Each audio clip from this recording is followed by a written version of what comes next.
চৌদ্দগ্রামে ধোপাখিলা গ্রামবাসীর উদ্যোগে সার্বিক পরিস্থিতি নিয়ে আলোচনা সভা অনুষ্ঠিত। তথ্যচিত্রে জহিরুল ইসলাম সুমন, কুমিল্লা প্রতিনিধি। সুদূর প্রবাসে থেকে নিজ গ্রামের সমাজকে কিভাবে সুন্দর পরিবেশ ও উন্নয়নের মাধ্যমে সবাইকে নিয়ে ঐক্যবদ্ধভাবে মিলেমিশে থাকা যায় এবং গ্রামের সার্বিক উন্নয়নে কাজ করা যায়, সে ভাবনা থেকে প্রবাসী আমিরুল আলম রিপনের উদ্যোগে গ্রামবাসীদের নিয়ে এই আয়োজন করা হয়। ২৭ সেপ্টেম্বর শনিবার গ্রামবাসীর উদ্যোগে বিকেল ৪টায় স্থানীয় নুরানি মাদ্রাসার মিলনায়তনে গ্রামের শান্তি শৃঙ্খলার উন্নয়নের লক্ষ্যে বর্তমান পরিস্থিতির উপর এক আলোচনা সভা অনুষ্ঠিত হয়। যখন বয়স হয়েছে বুঝেছি, দায়িত্ব যখন ছিল আর করাতে, তখন কয়েকবার এসেছিলাম। গত মাহফিল ওইখানে করে গেছি মনে হয়, গত বছর মাহফিলে। এই উপলক্ষে আয়োজিত অনুষ্ঠানে জামায়াত নেতা অলিউর রহমান ভূঁইয়ার সভাপতিত্বে ও পরিচালনায় অনুষ্ঠানের অতিথিবৃন্দের মধ্যে বক্তব্য রাখেন বিশিষ্ট আলেমে দ্বীন জামায়াত নেতা এটিএম মাসুম, সাবেক ছাত্র নেতা ও সমাজসেবক মাহফুজ ভূঁইয়া।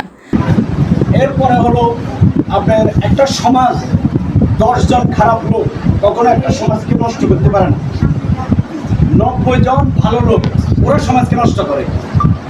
এটা কবির কথা। আমরা এক, এটা সবাই জানে। আলকরা ইউনিয়নে অন্তত দোহাগিলা এক যদি হইয়া থাকি আজকে আমাদের যে সমস্যাগুলা, এই সমস্যাগুলোর ব্যাপারে বিশিষ্ট সাংবাদিক ও FM রাসেল পাটোয়ারি, বাংলাদেশ ইসলামী ছাত্র শিবির আলকরা ইউনিয়ন পশ্চিম শাখার সভাপতি মোহাম্মদ বায়েজিদ, সাবেক ছাত্রনেতা MI মাসুম ভূঁইয়া, যুবনেতা জাহিদ মোল্লা। অডিও কলে এই অনুষ্ঠানের উদ্যোক্তা দুবাই প্রবাসী সাবেক ছাত্রনেতা আমিরুল আলম খান রিপন বক্তব্য রাখেন। ভার্চুয়ালি বক্তব্যে আমিরুল আলম খান রিপন বলেন, আমরা গ্রামবাসী মজলুম, আমরা সবসময় নির্যাতিত হয়ে আসছি। আমরা মজলুমই থাকব, তারপরও কাউকে আঘাত করব না, ক্ষমা করে দেব, এতে উত্তম যা আছে।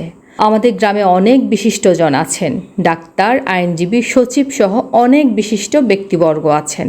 আমরা সবাইকে নিয়ে ঐক্যবদ্ধ হয়ে গ্রামের সার্বিক পরিস্থিতি মোকাবেলা করে গ্রামটিকে সুশৃঙ্খল আদর্শ গ্রামে পরিণত করতে চাই। গ্রামবাসীদের বক্তব্যে তারা উদ্বেগ প্রকাশ করে বলেন, ইদানিং গ্রামের অনেক যুবক নেশাগ্রস্ত হয়ে যাচ্ছে, বিভিন্ন অপরাধে জড়িয়ে যাচ্ছে। তাদেরকে ভালো পথে ফিরিয়ে এনে সমাজটিকে সুন্দরভাবে গঠন করতে হবে।